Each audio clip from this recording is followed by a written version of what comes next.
You will hear a student called John talking to his classmate Danny about the details of his research project. First, you have some time to look at questions 21 to 26.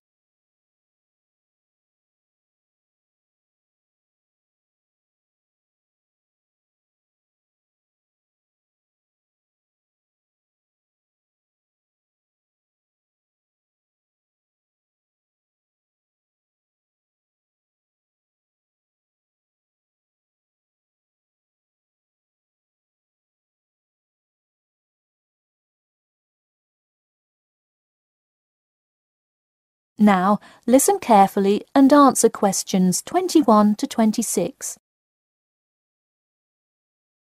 So, tell me about your research project, John. I created a questionnaire for the study to determine people's opinions of the relative feasibility of earning a living in Brisbane. Oh, cool. How is it scored? Are they all multiple choice questions? Well, the questions consist primarily of yes or no responses. There are 2 free response questions at the end. Participants will use a computer to fill in their answers. That way, it is really easy to analyze the data afterward. Great. It sounds like you have a pretty solid idea of what you should do. Just don't forget to submit a copy of your plans to Professor Curran by the 15th. Oh, I almost forgot. You don't do it for the high grade or appraise, but he can review and give you feedback. Right, that will be helpful. He has been conducting studies like this for 30 years now. Yep. Oh, and I'm curious. Are you going to be in the room giving subjects directions for the questionnaire? Well, I think the instructions will be provided by another representative who will not be analysing the data.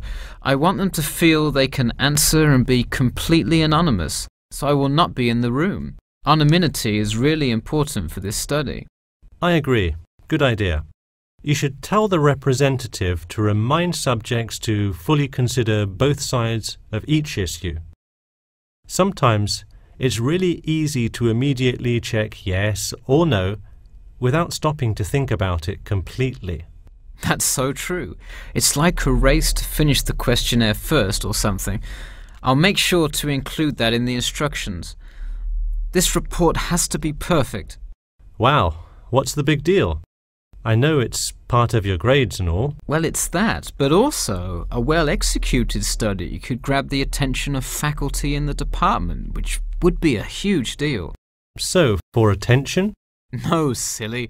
I mean, I could really gain the respect of professors who may later take me on as a graduate student in their labs. Oh, I see. Before you hear the rest of the talk, you have some time to look at questions 27 to 30.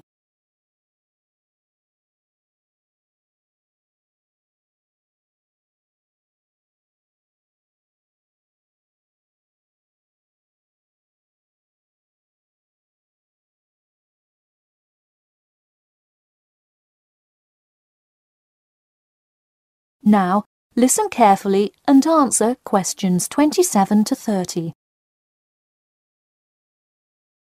Let me take a look at the survey. Wow, this looks great. The map of the median income by region is a great tool. Where did you find it? Well, thanks. I read a lot of sources and just noticed this one in a small psychology journal called Modern Psychology. It's more helpful than the photo I added, but I think the photo is just so interesting. It was in the newspaper last year during that huge wage strike.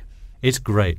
Probably not necessary, but it looks great. I don't understand. What is WKRX's involvement here? Oh, the radio station agreed to sponsor the study if I play their station in the room. Wow, interesting. So you don't have to pay for any of this? Exactly. Nice. Where did you get that idea? Last month, at the Psychology Club Council meeting, someone talked about how easy it is to get sponsorship from local businesses, so I listened to their advice and called around. I'll have to remember that. Well, this all looks great. Good luck. That is the end of section 3. You now have half a minute to check your answers.